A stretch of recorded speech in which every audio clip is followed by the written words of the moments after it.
አብዛኞቹ ሀያላን ሀገራት የትኩረት አቅጣጫቸውን በኢራን ህዝባዊ አመጽ ላይና በጋዛ የሰላም ቦርድ ተመራጮች ላይ ባደረጉበት በዚህ ወቅት ሶሪያ ግጭት ውስጥ ገብታለች። በሀገሪቱ ታጣቂ ኃይሎችንና መንግስትን የሚያቀራርቡ ደግሞም ለሶሪያ ግዛታዊ አንድነት ይበጃሉ ተብለው የሚታሰቡ ስምምነቶች እውን ይሆናሉ ተብሎ ቢታሰብም አሁን ላይ ግን በሀገሪቱ ይህ እየሆነ አይመስልም። ይልቁንም በአሁኑ ወቅት የሶሪያ ጦር የሶሪያ ዲሞክራሲ ኃይል ታጣቂዎች ተቆጣጥረዋቸዋል በተባሉ አካባቢዎች የሚያደርገውን ውጊያ አጠናክሮ በመቀጠል የተለያዩ አካባቢዎችን እየተቆጣጠረ እንደሆነ እየተገለጸ ይገኛል። እናም በዕለቱ የዓለም አቀፍ ትንታኔያችን ይህንንና ተያያዥ ጉዳዮችን ልንመለከት ወደድን። ከዓለም አቀፍ የትንታኔ ዘገባ ዝግጅቱ ጋር ታሪኩ ጋሹ ነኝ።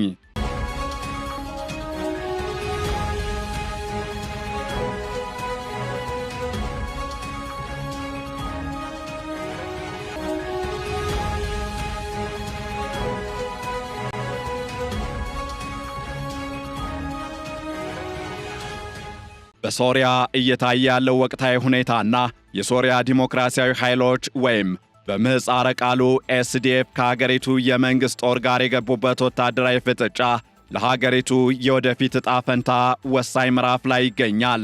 እንደ አውሮፓውያኑ የዘመን አቆጣጠር በ2024 መገባደጃ ላይ የበሽር አልአሳድ አምባገነናዊ አገዛዝ በፕሬዝደንት አህመድ አልሻራ በሚመራው አማጺ ጥምረት ከተወገደ በኋላ ሶሪያ ወደ ሰላምና መረጋጋት ትመለሳለች ተብሎ ቢጠበቅም አዲሱ መንግሥት መላውን የሀገሪቱን ግዛት አንድ የማድረግ ሂደት ከከፍተኛ ተግዳሮቶች ጋር ተጋፍጧል። በተለይም በሰሜናዊ ሶሪያ ሰፊ ቦታዎችን ተቆጣጥሮ የሚገኘውና በአሜሪካ የሚደገፈው የኤስዲኤፍ ወይም ሶሪያን ዲሞክራቲክ ፎርስስ ታጣቂ ቡድን ከደማስቆ ማዕከላዊ መንግሥት ጋር የገባበት ግጭት በቅርብ ሳምንታት ውስጥ ተባብሶ በመቀጠሉ ሶሪያ ዳግም ወደ ለየለት የእርስ በርስ ጦርነት ልትመለስ ትችላለች የሚል ስጋትን አንዣቧል። ከመንግሥት ወታደሮች ጋር እየተፋጠጠ የሚገኘው የሶሪያ ዲሞክራሲያዊ ኃይሎች ወይም ሶሪያን ዲሞክራቲክ ፎርስስ በዋነኝነት በኩርድ ተዋጊዎች የሚመራ ነገር ግን የአረብና የሌሎች ብሔረሰቦችን ታጣቂዎች ያካተተ ጥምረት ነው። ይህ ኃይል ላለፉት 10 ዓመታት ከአሜሪካ መራሹ ዓለም አቀፍ ጥምረት ጋር በመሆን አይሲስን ለመዋጋት ግንባር ቀደም ሚና ተጫውቷል። በዚህም ምክንያት የሀገሪቱን 25 በመቶ ግዛት እንዲሁም 80 በመቶ የሚሆነውን የነዳጅና የጋዝ ሀብት ተቆጣጥሮ ይገኛል። ይሁን እንጂ አዲሱ የአህመድ አልሻራ መንግሥት ስልጣን ከያዘ በኋላ እነዚህን በታጣቂዎች እጅ ያሉ ግዛቶችንና የነዳጅ ማውጫዎችን ወደ ማዕከላዊ መንግሥት ስልጣን ለማምጣት የሚያደርገው ጥረት ሶሪያ ዲሞክራሲያዊ ኃይሎች ፍላጎት ጋር የተጋጨ ሆኗል። በዚህም የኩርድ ተወካዮች ላለፉት ዓመታት ያገኙትን የራስ ገዛ አስተዳደር መብትና ወታደራዊ ነጻነት በቀላሉ አሳልፈው ለመስጠት ባለመፈለጋቸው ግጭቱ እንዲቀሰቀስ ምክንያት ሆኗል። በአሁኑ ወቅትም በሶሪያ ሰሜናዊ ክፍል በተለይም በአሌፖና በታብቃ ከተሞች ዙሪያ ያለው ውጊያ እጅግ አሳሳቢ ደረጃ ላይ ደርሷል። የመንግሥት ጦር ታብቃ ከተማንና በኤፍራጦስ ወንዝ ላይ የሚገኘውን ትልቁን የውሃ ግድብ መቆጣጠሩን የገለጸ ሲሆን የሶሪያ ዲሞክራሲያዊ ኃይሎች ተዋጊዎች ግን ይህንን ይክዳሉ። ግጭቱ የተባባሰው ቀደም ሲል ሁለት ወገኖች የሶሪያ ዲሞክራሲያዊ ኃይል ተዋጊዎች ከአሌፖ ምስራቃዊ አካባቢዎች ለቀው እንዲወጡ የተስማሙበት ውል በመጣሱ ምክንያት ነው። ከዚህ ጋር በተያያዘም የሶሪያ መንግሥት የሶሪያ ዲሞክራሲያዊ ኃይሎች ሆን ብለው ወደ ደማስቆ በሚወስዱ መንገዶች ላይ ፈንጂዎችን በማጥመድና ድንገተኛ ጥቃቶችን በመሰንዘር ስምምነቱን አፍርሰዋል ሲል ይከሳል። በሌላ በኩል ደግሞ የሶሪያ ዲሞክራሲያዊ ኃይሎች የመንግሥት ጦር ተዋጊዎቹ ለቀው ሳይወጡ ጥቃት በመሰንዘር የክህደት እርምጃ ወስዷል ሲል እየወቀሰ ይገኛል። እናም በዚህ ግጭት እስካሁን በደርዘን የሚቆጠሩ ወታደሮችና በርካታ ሲቪሎች ሕይወታቸውን ያጡ ሲሆን በሺዎች የሚቆጠሩ ነዋሪዎች ደግሞ ከመኖሪያ ቀያቸው እንዲፈናቀሉ ተገደዋል። ከዚህ ጋር በተያያዘም የሶሪያ መንግሥት አቋም ግልጽ እየሆነ የመጣ ይመስላል። ፕሬዝደንት አህመድ አልሻራ አገሪቱን ዳግም አንድ ለማድረግና ሁሉንም የጦር ኃይሎች በአንድ ብሔራዊ ጦር ስር ለማዋቀር ቃል ገብተዋል። ለዚህም ሲባል ለኩርድ ማኅበረሰብ የዜግነት መብት የሚሰጥ ቋንቋቸው በብሔራዊ ደረጃ ዕውቅና እንዲያገኝ የሚያደርግና ባህላዊ መብቶቻቸውን የሚያስከብር ልዩ አዋጅ አውጥተዋል። መንግሥት ይህንን አዋጅ እንደ ትልቅ ስምምነት ቢያቀርበውም የኩርድ ባለሥልጣናት ግን መብቶቻቸው በጊዜያዊ አዋጅ ሳይሆን በቋሚ ሕገ መንግሥት ሊረጋገጡ ይገባል በሚል ድርድሩን ወደ ኋላ ጎትተውታል። ድርድሩ ሊሳካ ያልቻለበት ዋነኛ ምክንያትም የሶሪያ ዲሞክራሲያዊ ኃይሎች አመራሮች የያዙትን ወታደራዊና ኢኮኖሚያዊ የበላይነት ለማጣት ያላቸው ስጋት እንዲሁም በመንግሥት በኩል ደግሞ ታጣቂዎቹ የውጭ ኃይሎችን በተለይም የፒኬኬን ፍላጎት ያስፈጽማሉ የሚል ጥርጣሬ በመኖሩ ነው። በሌላ በኩል ደግሞ በዚህ ቀውስ ውስጥ የአሜሪካ ሚና እጅግ ውስብስብ እየሆነም ይገኛል። ዋሽንግተን በአንድ በኩል ለዓመታት የአይሲስን ሽብርተኝነት ለመዋጋት አጋሯ ሆኖ የቆየውን የሶሪያ ዲሞክራሲያዊ ኃይሎችን መደገፏን መቀጠል ትፈልጋለች። በሌላ በኩል ደግሞ አዲሱን የሶሪያ መንግሥት እንደ ሕጋዊ ተወካይ በመቁጠር አብራ ለመስራት ጥረት እያደረገች ትገኛለች። እናም አሜሪካ ሁለቱም ወገኖች ከወታደራዊ ግጭት እንዲቆጠቡና ወደ ድርድር ጠረጴዛ እንዲመለሱ ጥሪ አቅርባለች። የአሜሪካ ልዩ መልእክተኛ ቶም ባራክ በሰሜን ኢራቅ ኤርቢል ከተማ በመገኘት ከኩርድ መሪዎች ጋር ተከታታይ ውይይቶችን እያደረጉ ሲሆን ዓላማውም በሶሪያ ዲሞክራሲያዊ ኃይሎችና በደማስቆ መካከል ያለውን የሻከረ ግንኙነት ማለዘብ ነው። በተጨማሪም የአሜሪካ ማዕከላዊ እዝ ወይም ሴንትኮም የሶሪያ መንግሥት ጦር በሰሜናዊ ሶሪያ የሚያደርገውን ግስጋሴ እንዲያቆምና ውጥረቱን እንዲያረግብ በይፋ አሳስቧል። ከአሜሪካ በተጨማሪም ሌሎች ሀገራት በጉዳዩ ላይ ያሳዩት ተሳትፎ ከፍተኛ መሆኑ እየተነሳ ይገኛል። በሌላ በኩል ደግሞ የዓለም ሀያላን ሀገራት ትኩረታቸውን በወቅታዊው የኢራንና የጋዛ ጉዳይ ላይ እንዲሁም በሩሲያና ዩክሬን ጦርነት ላይ በማድረጋቸው የሶሪያን ጉዳይ ችላ ብለውታል የሚል ወቀሴታም እየቀረበ ይገኛል።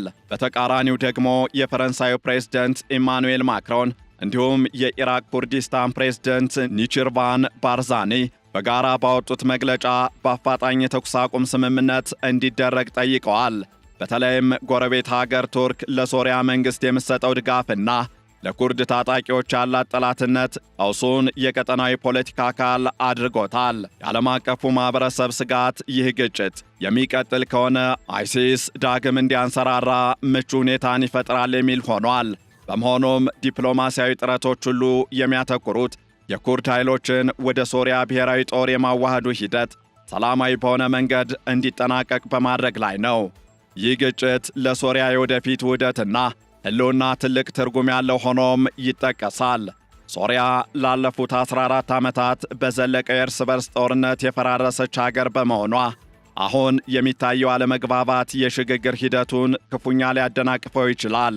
በተለይም የሶሪያ ዲሞክራሲያዊ ኃይሎችና የመንግሥት ጦር ወደ ሙሉ ጦርነት ከገቡ አገሪቱ በሃይማኖታዊና በብሔር መስመሮች ዳግም ልትከፋፈል ትችላለች።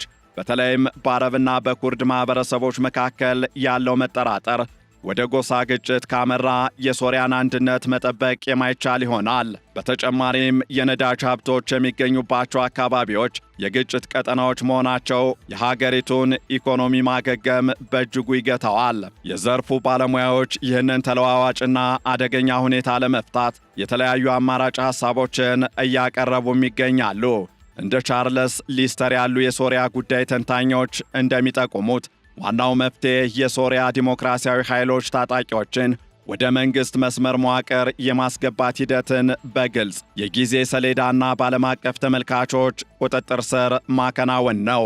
ባለሙያዎቹ እንደሚሉት ደማስቆ ለኩርዶች የገባችውን የሰብአዊና የቋንቋ መብት ቃል ኪዳን በተግባር ማሳየትና መፈጸም በሀገሪቱ ሕገ መንግሥት ውስጥም ማካተት ይኖርባታል። በሌላ በኩል ደግሞ የሶሪያ ዲሞክራሲያዊ ኃይል ከውጭ ኃይሎች ጋር ያለውን ግንኙነት አቋርጦ ራሱን እንደ ሶሪያ ኃይል ብቻ ማቅረብ ይኖርበታል። የአካባቢው ጎሳ መሪዎች እንዲሁም የሃይማኖት አባቶችም በእርቅ ሂደት ውስጥ ንቁ ተሳትፎ እንዲያደርጉ በማድረግ ከላይ የሚመጣውን የፖለቲካ ስምምነት ወደ ታችኛው ማኅበረሰብ ማውረድ እንደሚገባም ባለሙያዎች እየመከሩ ይገኛሉ። በአጠቃላይ በሶሪያ እየተከሰተ ያለው ክስተት አገሪቱ ከአምባገነናዊ አገዛዝ ወደ ዲሞክራሲያዊትና የተዋሃደች ሀገር ለመሸጋገር የምታደርገው ጉዞ ምን ያህል ፈታኝ እንደሆነ እያሳየ ይገኛል። የሶሪያ መንግሥት ጦር ግስጋሴና የሶሪያ ዲሞክራሲያዊ ኃይል ተቃውሞ የኃይል ሚዛኑን ለመጠበቅ የሚደረግ ፍልሚያ ቢሆንም ሰላማዊ ድርድር ብቸኛው ዘላቂ መፍትሄ መሆኑ አያጠራጥርም። ከዚህ ጋር ተያይዞም የዓለም አቀፉ ማኅበረሰብና የተደራዳሪ ወገኖች ጥረት ውጤት ሶሪያ ዳግም የምትገነባ ሀገር ወይስ ዳግም የምትፈራረስ ምድር እንደምትሆን የሚወስን ይሆናል። የሶሪያ ሕዝብ ከዓመታት መከራ በኋላ ሰላምና መረጋጋት ሊረጋገጥ የሚችለው የታጠቁ ኃይሎች የግልና የቡድን ፍላጎቶቻቸውን ወደ ጎን ትተው ለሀገር አንድነት ቅድሚያ ሲሰጡ ብቻ ነው። እናም የአሁኑ የሶሪያ ሁኔታ በሰሜናዊው የሀገሪቱ ክፍል የሚታዩት ወታደራዊ እንቅስቃሴዎች ብቻ ሳይሆኑ የፖለቲካ መተማመን ማጣት ውጤቶች ናቸው። መንግሥት የተቆጣጠራቸውን የነዳጅ ማውጫዎች ወደ ሥራ በማስገባት የኢኮኖሚ እንቅስቃሴውን ለማነቃቃት ቢፈልግም ይህ እርምጃ በኩርድ ኃይሎች ዘንድ እንደ ኢኮኖሚያዊ ጥቃት ተቆጥሯል። የሶሪያ ነዳጅ ኩባንያ ወይም ሲሪያን ፔትሮሊየም ካምፓኒ የረሳፋና የነዳጅ ማዕከሎችን መቆጣጠሩን ቢገልጽም በእነዚህ አካባቢዎች ያለው ደህንነት እስካሁን አልተረጋገጠም። የሶሪያ ዲሞክራሲያዊ ኃይል ተዋጊዎች በተለይም በታብቃ አቅራቢያ በሚገኘው የታውራይ ነዳጅ ማዕከል ላይ የሚያደርጉት ተቃውሞ ሀብቱን ለድርድር መጠቀሚያ ለማድረግ መሆኑን የሚያሳይም ሆኗል። ይህ የሀብት ሽሚያ በሕዝቡ መካከል ያለውን ግንኙነት እንዳያበላሽ ጥንቃቄ ሊደረግበት እንደሚገባም ምክረ ሐሳቦች እየቀረቡ ይገኛሉ። እናም ሶሪያ በአሁኑ ወቅት ያለችበት ሁኔታ እጅግ አሳሳቢና ጥንቃቄ የሚሻ ጉዳይ ነው። በፕሬዝደንት አህመድ አልሻራ የሚመራው መንግሥት የሀገሪቱን ሉዓላዊነት ለማስከበር የሚያደርገው ጥረት የኩርድ ማኅበረሰብን መብትና ፍላጎት ባከበረ መልኩ መከናወን ይኖርበታል። በአንጻሩ ደግሞ የሶሪያ ዲሞክራሲያዊ ኃይሎች አመራሮችም ለሶሪያ አንድነት ሲሉ የያዙትን የጦር መሳሪያና ግዛት በሰላማዊ መንገድ ለሕጋዊው መንግሥት ለማስረከብ ዝግጁ መሆን አለባቸው። አሜሪካና ሌሎች ዓለም አቀፍ ኃይሎችም ግጭቱን ከማባባስ ይልቅ ለዘላቂ ሰላም የሚበጁ የፖለቲካ መፍትሄዎችን በማቅረብ ረገድ ያላቸውን ተጽዕኖ መጠቀም ይኖርባቸዋል። የሶሪያ ሕዝብ ዳግም ወደ ደም መፋሰስ እንዳይመለስ ሁሉም ወገኖች ለድርድርና ለጋራ መግባባት የሰጡትን ዕድል ሊጠቀሙበት እንደሚገባም ሌላው የሚነሳ ጉዳይ ነው። የሶሪያ የወደፊት ዕጣ ፋንታ የሚወሰነውም ዛሬ በሚደረጉ የፖለቲካ ውሳኔዎችና በወታደራዊ መሪዎች ትዕግሥት ላይ ይሆናል። ይህ በሶሪያ እየታየ ያለው ግጭት በቀጣይ ቀናት ወደ ምን ሊያመራ እንደሚችል መገመት ቢከብድም አሁን ያለው ውጥረት ግን የሽግግር መንግሥቱን ጥንካሬና የአዲሱን አመራር ብስለት የሚፈትን ትልቅ ክስተት ሆኖም ይቆያል። የሶሪያ ሕዝብ ከዓመታት ጦርነት በኋላ የሚመኘው ሰላማዊ ኑሮ በታጣቂዎች ግትርነትና በመንግሥት ወታደራዊ ግስጋሴ መካከል እንዳይቀበር የሁሉም ወገን ኃላፊነት ወሳኝነት ይኖረዋል። የሶሪያ ውህደት የሚረጋገጠውም በጠመንጃ አፈሙዝ ሳይሆን በሕዝቦች መካከል በሚገነባ እውነተኛ እኩልነትና መተማመን መሆኑን ታሪክ ያስተማረ መሆኑን ምሁራን እየገለጹ ይገኛሉ። ይህንን ዓለም አቀፍ ትንታኔ ስናዘጋጅ ዘአረብ ኒውስ፣ ሮይተርስ እንዲሁም ሲኤንኤንን በዋቢነት ተጠቅመናል።